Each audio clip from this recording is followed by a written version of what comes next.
신약 성경 요한복음 21장입니다.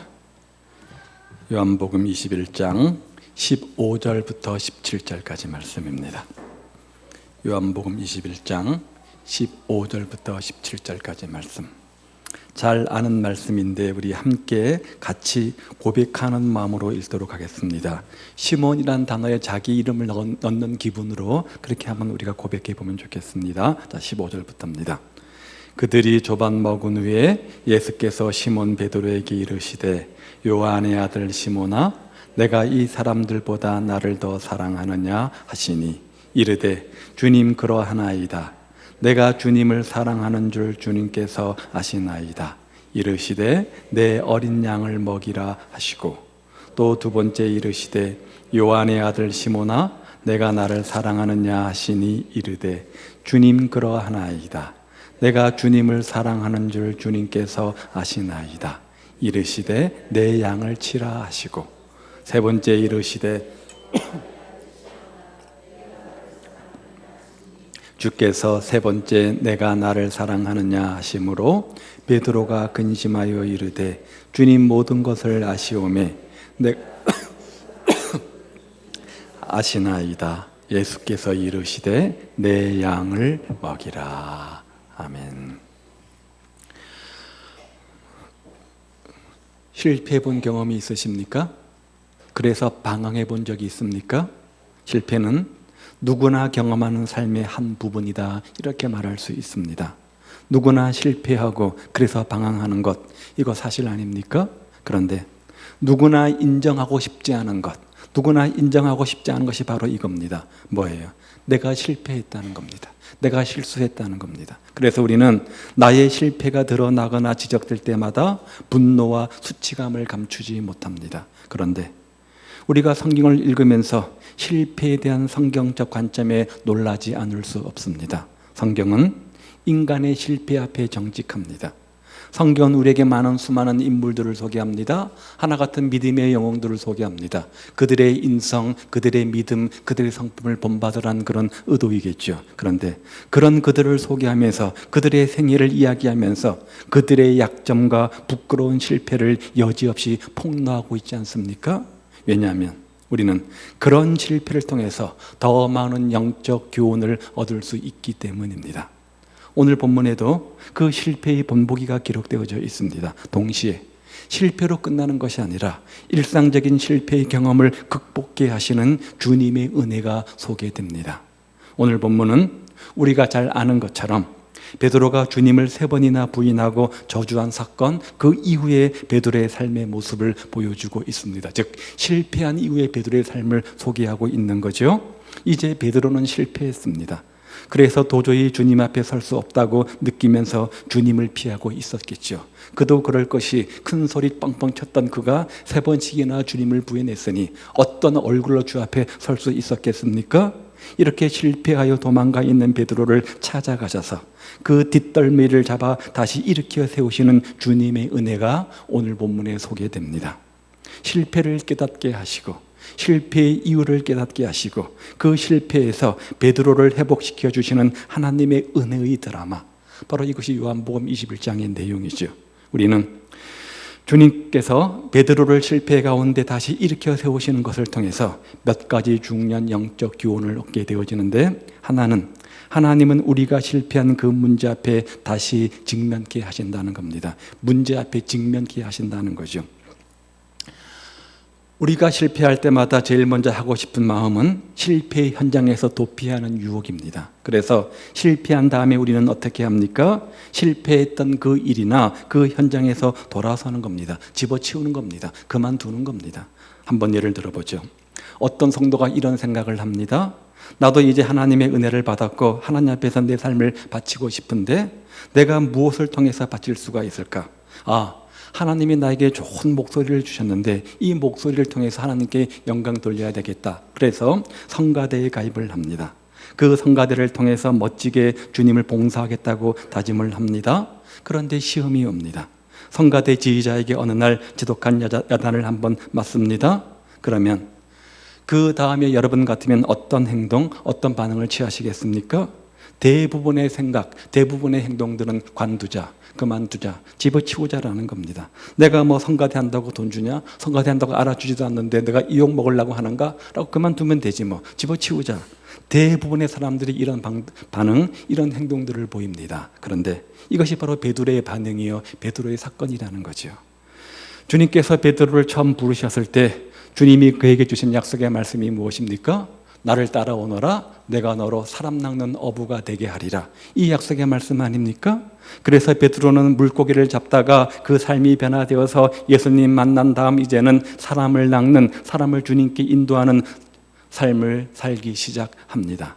그러나 베드로가 한번 주님 앞에서 실패한 이후에 주님을 부인하고 그 주님을 저주하고 주님 앞에 얼굴을 들 수 없는 그런 상황이 되자 그런 베드로가 취한 행동이 오늘 본문 3절에 기록되어져 있습니다. 보십시오. 시몬 베드로가 나는 물고기 잡으러 가노라 하니 그들이 우리도 함께 가겠다 하고 나가서 배에 올랐으나 그날 밤에 아무것도 잡지 못하였더니 무슨 말이에요? 나는 물고기나 잡겠다. 이제 예수 믿는 것, 예수 따르는 것, 헌신하는 것, 봉사하는 것 다 귀찮고 이제 사람 낳는 거 다 싫고 그만두고 옛날처럼 물고기나 잡을란다. 베드로의 고백 아닙니까? 여기 영적 사역에 실패한 베드로의 모습을 성경이 적나라하게 우리에게 보여주고 있는 겁니다. 언제쯤입니까? 주님을 3년 동안 따랐습니다. 예수님의 수제자가 되어서 제자 훈련 받고 다 한 사람입니다. 그런 거가 이런 실패를 고백하고 있는 거예요. 그런데 성경은 베드로가 주님을 따라간 일에만 실패한 것이 아니라 육신적 삶의 현장 속에서도 실패한 것을 말씀합니다. 당연하죠. 영적으로 실패하면 당연히 육신의 실패가 따라오게 되어져 있습니다. 영혼이 잘된 같이 범사가 잘 되는 거기 때문에 육신이 잘 되면 영혼이 잘 돼야 되는 거잖아요. 영적으로 실패하니까 육신의 실패는 뻔한 거죠. 성경을 계속 읽어보면 베드로는 물고기를 잡으러 갔지만 한 마리도 잡지를 못합니다. 배에 올랐으나 그날 밤에 아무것도 잡지 못하였더니 초보 어부가 아니잖아요. 적어도 갈릴리 바닷가에서는 최고의 베테랑 어부 아닙니까? 그런 그들이 떼거지로 나가서 한 마리도 못 잡았다? 철저한 실패를 경험하고 있는 거죠. 영적 사역에서뿐만 아니라 육신적 삶의 현장 속에서 또다시 실패의 고배를 마시게 됩니다. 그런데 그 장면에서, 그 실패의 현장, 그 실패의 장면에서 누가 등장합니까? 예수님이 등장합니다. 예수님이 등장합니다. 베드로가 예수님을 찾아온 것이 아닙니다. 요한복음 21장은 베드로가 기도해서 예수님을 만난 것이 아닙니다. 예수님께서 실패의 현장에 있는 베드로를 찾아가심으로 시작된 것 아닙니까? 베드로를 그냥 놔둔 것이 아니라 찾아오셨습니다. 5절 말씀 보죠. 예수께서 이르시되 얘들아 너희에게 고기가 있느냐? 대답하되 없나이다. 실패한 베드로를 예수님께서 찾아오셔서 던진 질문이 뭡니까? 예수께서 이르시되 얘들아 너희에게 고기가 있느냐? 제자들은 밤이 맞도록 그물을 던졌겠죠. 밤이 맞도록 던졌겠죠. 한 마리의 고기를 잡지는 못했습니다. 그런데 주님께서 이렇게 물으십니다. 이 물음의 의도가 뭡니까? 지금 저 갈릴리 바닷가에서 고기 잡고 있는 제자들이 고기를 많이 잡았을까? 궁금한 그런 질문입니까? 많이 잡았을까? 적게 잡았을까? 그것을 몰라서 던지는 질문입니까? 그것이 아니라 헛되이 주님을 떠나서 낭비하고 있는, 시간을 낭비하고 있는 제자들에게 바른 분별력을 가르쳐 주시기 위한 도전적 질문이지요. 얘들아, 너희에게 고기가 있느냐? 그런데 이 도전적 질문은 그 당시 베드로와 제자들에게 하신 질문이 아니라 오늘 우리에게 던져지는 동일한 질문이기도 합니다. 우리는 이 질문 속에서 두 가지 중요한 단어를 보게 되어지는데 하나는 고기입니다. 고기입니다. 고기의 헬라어는 무슨 뜻, 뭐지요? 우리가 잘 아는 익투스라고 합니다. 왜 자동차 뒤에 물고기 그림 그려놓지 않았습니까? 익투스라는 헬라어죠. 그래서 성경 어느 곳을 보아도 물고기, 고기란 단어가 있으면 항상 헬라어 익투스 이렇게 번역해 놓았습니다. 그런데 유독 이 본문에서만 고기란 단어를 번역해 놓고 또 다른 단어를 기록했습니다. 프로스파기온. 프로스파기온. 무슨 뜻이냐? 이 단어의 원래 의미는 물고기가 아니라 식탁 위에 올려지는 진미, 진귀한 음식, 가치 있는 것, 보배로운 것, 그것을 의미하는 단어입니다. 따라서 이 단어의 원래 뜻을 살려서 이 질문을 해석해 보면 어떤 의미가 되는가? 너희가 정말 귀한 것을 얻었느냐? 정말 가치 있는 것을 얻었느냐? 진리는 나를 떠나서는, 진리인 나를 등져서는 너희가 아무리 수고하여도, 밤이 맞도록 수고하여도 결코 그렇게 가치 있는 것, 귀한 것, 중요한 것, 소중한 것을 얻을 수 없다. 이런 말이 되는 거예요. 또 한 가지 중요한 단어가 얘들한 단어입니다.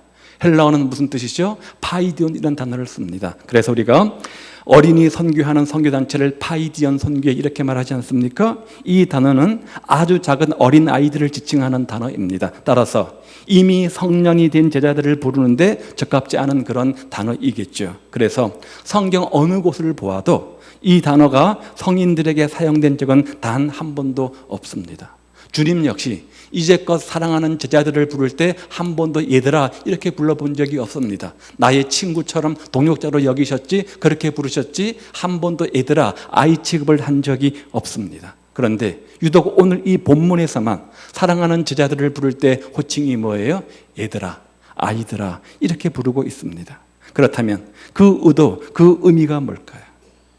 지금 자신들이 해야 될 일이 뭔지 모르고 있어야 할 곳이 어딘지 모르고 엉뚱한 곳에서 엉뚱한 일을 하고 있는 그런 제자들의 모습을 보면서 단지 허망한 바다를 향해서 헛수고만 하고 있는, 그것도 밤을 새워가면서 열심으로 헛수고하고 있는 제자들의 모습을 보면서 주님 눈에는 그런 그들의 모습이 뭐같이 보인 거예요? 어린아이 같이 보인 거예요. 애들처럼 보인 거예요. 철없는 애처럼 보인 거예요. 그래서 주님은 제자들에게 말씀하시는 거죠. 얘들아, 너희에게 고기가 있느냐? 이 철부지들아, 그처럼 철없이 살아서는 결코 귀한 것을 절대로 얻을 수 없다. 이렇게 단호하게 말씀하는 거죠. 그렇다면 오늘 우리는 어떻습니까? 주님 보실 때 오늘 우리의 삶의 모습이 올바른 것들, 귀한 것, 영적 가치를 올바로 분별해내는 영적 통찰력과 분별력을 지닌 성인들의 모습입니까? 아니면 주님 보실 때 우리의 삶의 모습이 철부지 아이들의 모습은 아닙니까? 올 한 해 동안 우리가 무언가를 얻기 위해서 그토록 수고하며 노력했는데 그처럼 길을 쓰고서 얻고자 했던 그것은 무엇입니까? 정말 진정으로 주님 보실 때 영적으로 가치 있고 귀중하고 소중한 그런 보배입니까? 아니면 육신의 정력과 안목의 정력과 이생의 자랑처럼 혹 허망한 것들은 아닙니까? 길이요, 진리요, 생명이신 주님을 떠나서는 우리는 헛수고인지 모른 채 헛되이 반복하는 철부지일 수밖에 없습니다. 그래서 헛되게 금을 던지고 있는 우리를 향해서 주님께서 오늘 이 시간 동일한 질문을 던지는 거죠. 얘들아, 너희가 1년 동안 그렇게 힘쓰며 애쓰며 수고했는데 너희에게 고기가 있느냐? 정말 참으로 귀한 것, 가치 있는 것, 소중한 것을 손에 잡았느냐? 이 철부지들아, 너희 손에 무슨 귀한 것이 있겠느냐? 진리는 나를 떠나서는 참된 가치를 잡을 수 없다. 이렇게 말씀하시는 겁니다. 그리고 그 실패의 문제 앞에 다시금 직면케 하신 다음에 9절에 보니까 육지에 올라와 보니 숯불이 있는데 그 위에 생선이 놓였고 떡도 있더라. 베드로는 철저한 실패자가 됩니다. 그래서 고기 한 마리 잡지 못하고 육지로 올라왔죠. 그리고 이 장면에 뭐가 등장하느냐? 뭐가 등장합니까? 숯불이 등장합니다. 숯불이 등장합니다. 우리야 이것을 그냥 스쳐 지나갈 수 있겠지만 적어도 한 사람만큼은 그 숯불을 보고 잊지 못하는 그런 기억을 가진 추억을 떠올리는 한 사람이 있겠죠. 누구예요? 베드로 아닙니까? 베드로에게 있어서 적어도 이 숯불은 정말 잊지 못할 사건이 어려있는 추억의 장소요, 추억의 도구 아니겠습니까? 요한복음 18장 말씀에 보면 예수님께서 가야바의 뜰에 끌려가서 대제사장에게 신문을 받는 장면이 나옵니다.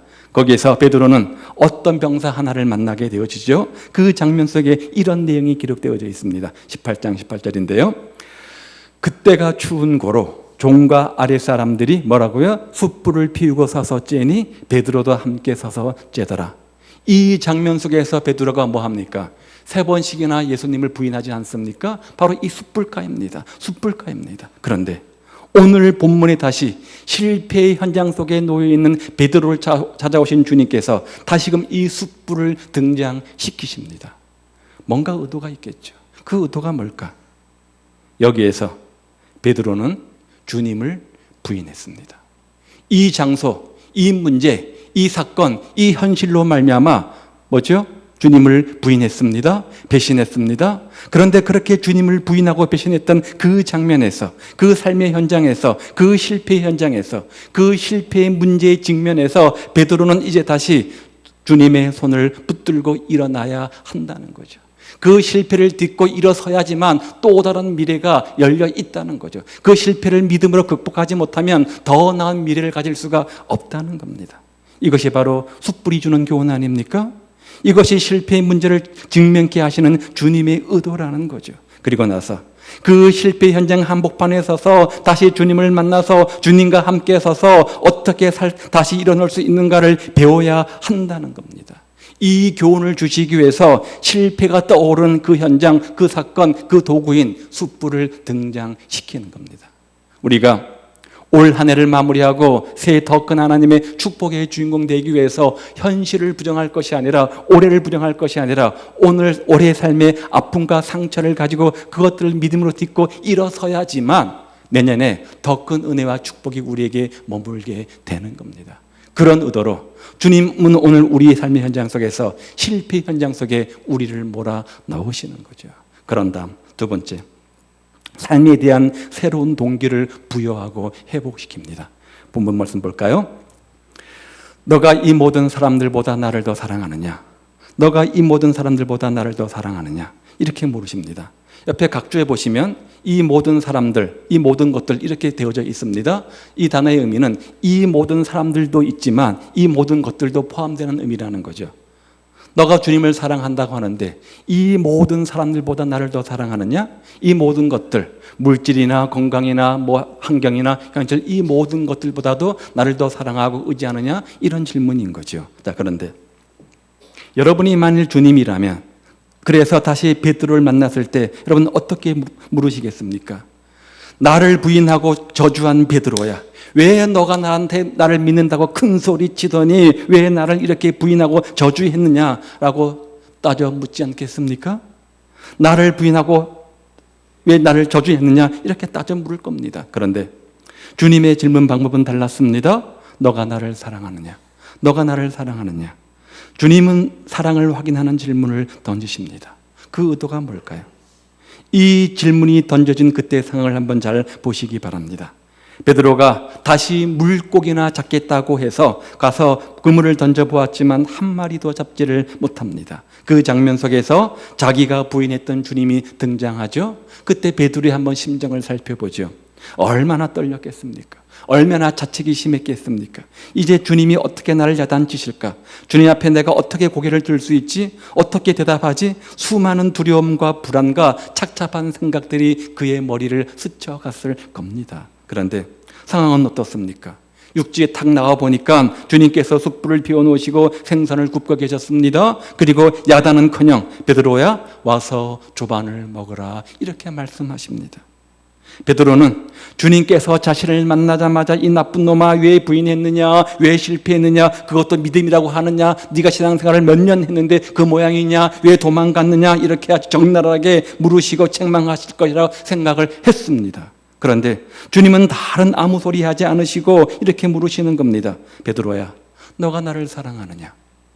그 질문의 의도가 뭐예요? 아니, 주님께서 실패한 절망 가운데 있는 베드로를 찾아가시는 이유가 무엇입니까? 따져 묻기 위한 것입니까? 책망하기 위한 것입니까? 분노하기 위한 것입니까? 저주하기 위한 것입니까? 아니잖아요. 뭐 하기 위한 겁니까? 회복하기 위한 겁니다. 다시금 회복시켜 주셔서 다시금 사명 맡기기 위해서 베드로를 찾아가는 것 아닙니까? 그래서 다시 하나님 맡기신 그 일을 감당케 하기 위한 것이었습니다. 그래서 물으십니다. 베드로야, 너가 나를 사랑하느냐? 왜요? 사랑만 하면, 다시 첫사랑만 회복되면 베드로가 다시 주님을 따라갈 수 있기 때문에 그렇게 물으신 거겠지요. 뭘 말하는 거예요? 베드로의 삶의 문제는, 지금 베드로가 닥친 위기는 뭐냐? 그가 주님을 부인했다는 사실보다도, 주님 앞에서 실패했다는 사실보다도, 주님 앞에서 실수했다는 사실보다도 주님을 향한 사랑의 농도가 식어가고 있고 열정과 열망이 식어져서 주님을 향한 헌신과 결단의 삶으로부터 멀어지고 있다는 것이죠. 처음 주님을 뜨겁게 믿었을 때 뜨거운 첫사랑의 열정, 그 헌신의 농도가 많이 식어져서 나도 모르게 퇴색하고 무기력한 신앙의 모습으로 남아있는 것, 바로 이것이 베드로의 모습이잖아요. 베드로의 문제잖아요. 아니, 우리의 문제잖아요. 그것이 더 커다란 문제임을 주님이 아신 겁니다. 그래서 먼저 사랑의 동기를 회복시키고 있는 겁니다. 다시 사랑의 동기가 회복되기만 하면, 첫사랑의 뜨거운 열정이 회복되기만 하면 우리 삶이 다시 회복될 수 있다는 사실을 아셨기 때문에 그렇게 묻고 계시는 거죠. 주님은 그렇게 새 출발을 위한 동기를 회복시켜 주셨습니다. 그 동기는 사랑의 동기입니다. 사랑의 회복입니다. 그런데 그 주님께서 오늘 우리에게도 동일한 음성을 주십니다. 오늘 우리 주님을 향한, 주님을 따르는 우리의 마음 깊은 곳의 동기는 무엇입니까? 정말 주님을 사랑하는 것입니까? 주님께서 베드로에게 물으셨던 것처럼, 얘들아, 너가 정말로 나를 사랑하느냐? 이 모든 사람들보다도, 이 모든 것들보다도 정말 나를 더 사랑하느냐? 나를 정말 삶의 우선순위에 두겠느냐? 나를 더 의지하며 신뢰하겠느냐? 그렇게 물으실 때 여러분 뭐라고 대답하시겠습니까? 그 사랑의 동기가 회복되지 않는다고 한다면, 그 다음 어떤 직분, 어떤 역할, 어떤 것을 우리가 한다고 할지라도 그것은 아무런 의미가 없는 겁니다. 내가 1년 동안 열심히 믿음을 가지고 신앙생활하며 열심히 달려왔건만 남은 것은 아무것도 없다, 내 인생이 실패한 것처럼 보인다, 그런 절망 속에 있을 때 주님이 우리를 찾아오십니다. 그러면서 너가 나를 사랑하느냐? 사랑의 동기를 물으십니다. 그 사랑의 동기가 회복되어지면 다시 회복되고 일어설 수 있기 때문이겠죠. 그런다 마지막, 다시 베드로가 해야 될 과제를 확인시켜 주시죠.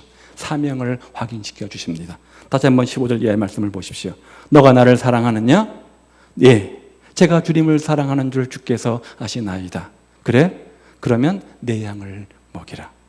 아마 이전에 베드로였으면, 실패하지 않았으면 더 큰 소리 쳤겠죠. 다시 사람을 기르라, 이렇게 선언하십니다. 맨 처음 베드로가 주님을 따라 나서겠다고 결단했을 때 주님께서 말씀하셨습니다. 나를 따라오너라. 내가 너로 사람 낚는 어부가 되게 하리라. 그래서 사람 낚고 사람 변화시키는 위대한 일을 했던 베드로에게 지금 주님께서 다시 한번 사랑을 확인시키신 다음, 첫사랑을 회복시켜 주신 다음, 그의 마음을 지켜주시고 위로하시고 회복시켜 주신 다음 말씀합니다. 뭐라고요? 그러면 내 양을 먹이라. 그러면 내 양을 먹이라. 다시 사랑이 회복되었으면, 뜨거운 첫사랑의 열정이 네 마음속에 용솟음치면 그러면 내 양을 먹이라, 이렇게 말씀하는 거죠. 그런데 베드로에게 찾아오셔서 동기부여하시고 다시 한번 사명 확인시켜 주신 그 주님께서 동일한 음성, 동일한 사랑으로 나의 한 번의 실패뿐만 아니라 두 번의 실패, 세 번의 실패에도 불구하고 실패로 인한 절망 가운데 있는 나에게 한 번 더 기회를 주시기 위해서 찾아오시며 함께 하십니다. 여기 주님의 사랑이 있잖아요. 여기 주님의 사랑이 있잖아요. 실패했다고 너는 자격이 없다 말씀하시지 않고, 그렇기 때문에 너는 다시 나에게 돌아와야 된다, 그리고 다시 헌신해야 된다, 내 양을 먹이라, 이렇게 말씀하신다는 거예요. 무슨 이야기입니까? 나의 실패에도 불구하고, 나의 약점과 허물에도 불구하고 하나님은 그런 나를 다시 사용하기를 원하신다는 거예요. 주님은 베드로 없으면 하나님의 일을 못합니까? 주님께서 베드로 없이 하나님 일을 못하는 겁니까? 베드로가 아니면 또 다른 사람을 얼마든지 세울 수 있습니다. 우리 주님께서는 능력이 하나님이기 때문에 물질이 없어서 하나님 일을 못하는 법도 없습니다. 사람이 없어서 주님의 일을 못하는 법도 없습니다. 그런데 베드로와 함께 일하시고 그를 권면하시는 주님, 이것은 주님의 은혜입니다. 주님께서 얼마든지 베드로 없이 할 수 있지만 베드로와 함께 하시기를 원하는 것, 주님의 은혜 아니겠습니까? 그리고 그 동일한 사랑과 은혜를 우리에게도 베풀어 주십니다. 어떻게 이런 일이 가능할까요? 실패입니다. 베드로가 실패했기 때문입니다. 베드로는 실패를 통해서 지금 성숙하고 있는 겁니다. 실패는 우리에게 성숙을 가져오잖아요. 은혜와 사명을 재확인하는 역할을 합니다. 자, 그러면 실패를 통해서 성숙한다? 무슨 말입니까? 왜 주님께서 베드로에게 실패를 허용하실까요? 왜 주님께서 우리 인생 가운데 실수와 실패를 허용하실까요? 누구든지 실패는 기분 나쁩니다. 실수하면 기분 나쁩니다. 자존심 상합니다. 영적으로 다운됩니다. 그럼에도 불구하고 우리 인생 가운데 실수와 실패를 허락하시는 이유가 뭡니까? 모든 것들을 주관하시는 주님께서 이왕이면 그런 거 우리에게 안 주시면 좋을 텐데 왜 그렇게 하는 겁니까? 실패를 통한 교훈이 있기 때문이죠. 어떤 겁니까? 베드로는 지금까지 자신의 힘으로 주님을 얼마든지 따르고 믿고 섬길 수 있다고 큰 소리 쳤습니다. 내 능력 가지고 얼마든지 할 수 있다 그렇게 큰 소리 쳤습니다. 그래서 자기 힘으로 했잖아요. 그런데 이런 실패를 통해서 그게 아니구나. 주님의 은혜 없이, 주님의 도움 없이, 주님의 능력 없이 아무것도 못하겠구나. 실패를 통해서 배우는 겁니다. 실패를 통해서 겸손한 마음을 배우는 겁니다. 실패를 통해서 낮아짐을 배우는 겁니다. 실패를 통해서 자기 포기, 자기 헌신을 배우는 겁니다. 자기 주장을 내려놓고, 자기 고집을 내려놓고, 자기 논리를 내려놓고, 자기 방법을 내려놓는 방법들을 배우는 겁니다. 만약 실패가 없었다면 너가 나를 사랑하느냐? 이렇게 주님께서 물으실 때 주님, 그걸 말이라고 하십니까? 아니 저를 의심합니까? 제가 누굽니까? 저 베드로입니다. 저 수제자입니다. 주님 저를 못 믿으십니까? 이렇게 큰 소리 쳤을 겁니다. 그런데 베드로 보십시오. 예, 제가 주님을 사랑한 줄 주님께서 아시나이다. 큰 소리를 빵빵 쳤을까요? 기어 들어가는 적은 소리로 고백했을까요? 후자 아니겠습니까?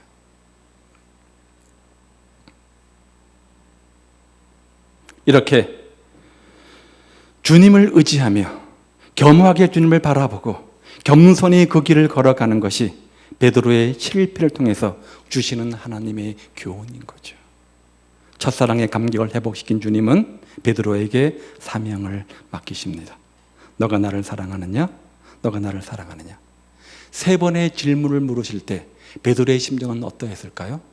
대답하면서 찔리는 마음에 찔림이 있었을 겁니다. 왜요? 3번 부인했던 그 기억이 떠올랐겠죠. 내 마음속에 쓴뿌리, 아픔, 상처, 실패의 원인, 그 부인했던 그 장면이 떠올랐겠죠.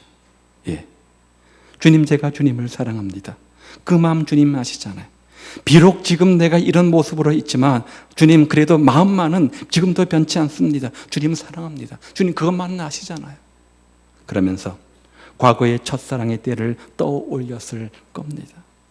주님은 오늘 우리에게도 물으십니다. 이 모든 사람들보다도 너가 나를 사랑하느냐? 이 모든 것들보다도 너가 나를 사랑하느냐? 우리는 때로 주님의 길을 가다가 주님과 함께 하다가 예수 믿는 것이 너무나 힘들어서 또 자기의 모습을 보면서 자기에게 실망하며 방황할 때가 있지 않습니까? 내가 수십 년 예수를 믿었다고 하는데 내 믿음의 요거밖에 안 되는가? 내 헌신의 농도가 요거밖에 안 되는가? 내 인격의 모습이 요거밖에 안 되는가? 자기 스스로의 모습에 우리가 실망하며 자포자기할 때도 있습니다.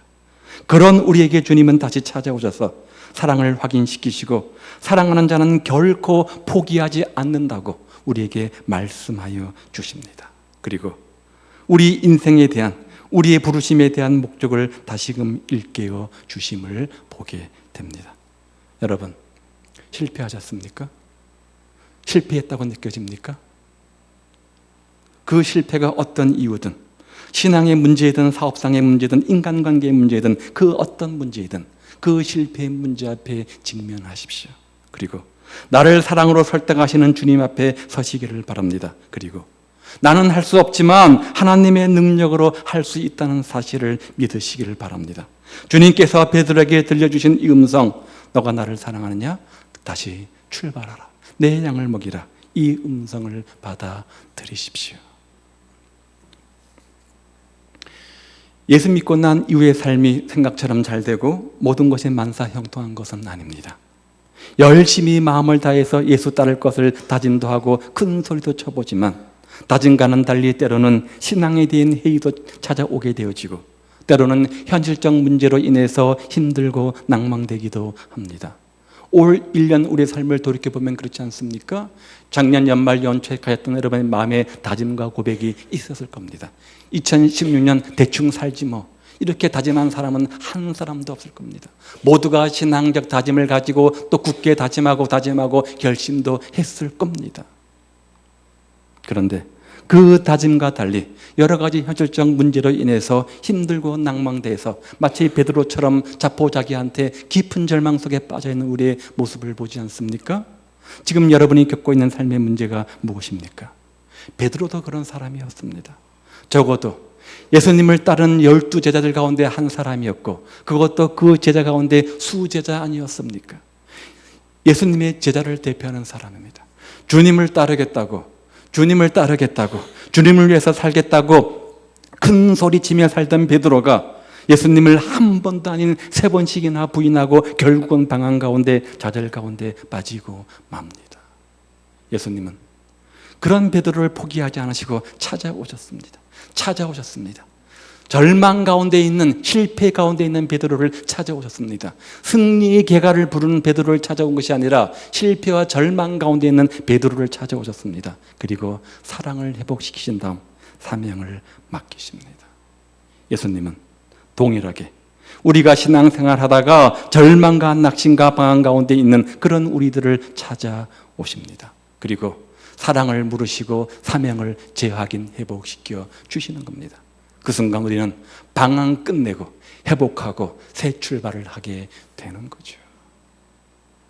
사랑하는 여러분, 올 한 해도 예수님을 따라가다가 주님을 믿으며 열심히 살다가 마음과 달리, 생각과 달리 모든 것이 뜻대로 되지 않아서 첫사랑의 감격을 잊어버린 채 무미건조하게 낭만 가운데, 절망 가운데 있지는 않습니까? 밤이 맞도록 그물을 던졌건만 내 두 손은 아무것도 없는 빈손의 모습은 아닙니까? 베드로에게 찾아왔던 주님이 오늘 우리에게도 찾아오실 겁니다.